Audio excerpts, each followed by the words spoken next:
Ben inşallah Putin'in telefon danışığında elde edilen razılaşmadan sonra Moskva, Kiev ve Rusya'daki enerji infrastrukturlarına hücum etmeyle günahlandırır. Belə ki, Rusya Müdafiə Nazirliyi bugünkü beyanatında son bir gün ərzində Rusya'nın hava hücumlarından müdafiə sistemlerinin ülkedeki enerji infrastrukturlarına hedef alan 7 Ukrayna puasını vurduğunu bildirdi.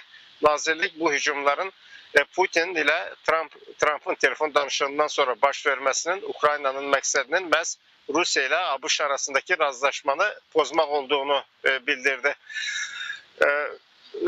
Bunu deyim ki, Ukrayna'nın hücumlarına Kreml sarayından da gözlendiği kimi sert reaksiya geldi. Bu hücumları təxribat olarak adlandıran Kremlin sarayı buna bakmayarak Rusya'nın Putin ile Trump arasındaki razılaşmaya asasen Ukrayna'nın enerji obyektlerine hücumlarına fasile verme öhdəliyinə riayet edeceğini bildirdi.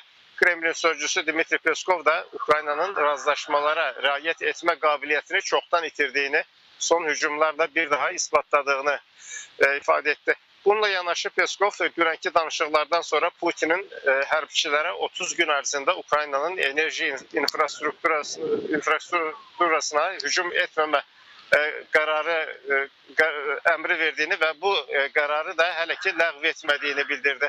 Peskov elde edilen razılaşmadan sonra Rusya'nın Ukrayna'daki enerji obyektlerine yönlendirilen Rusya'nın puanlarını da Rusya'nın silahları tarafından vurulup düşürülmesinin Rusya'nın bu razılaşmaya riayet ettiğinin ispat olduğunu dedi.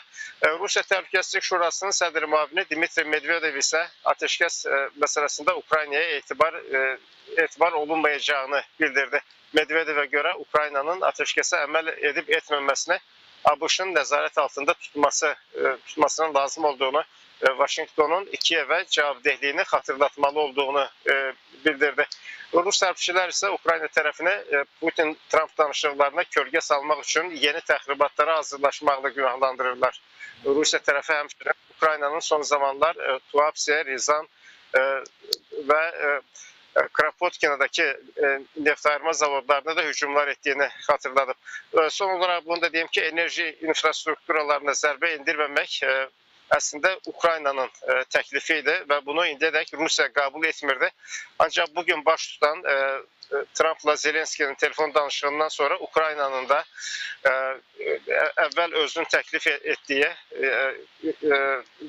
bu infrastruktura hücum etmeme teklifine özünün de bundan sonra əməl edeceği gözlenilir.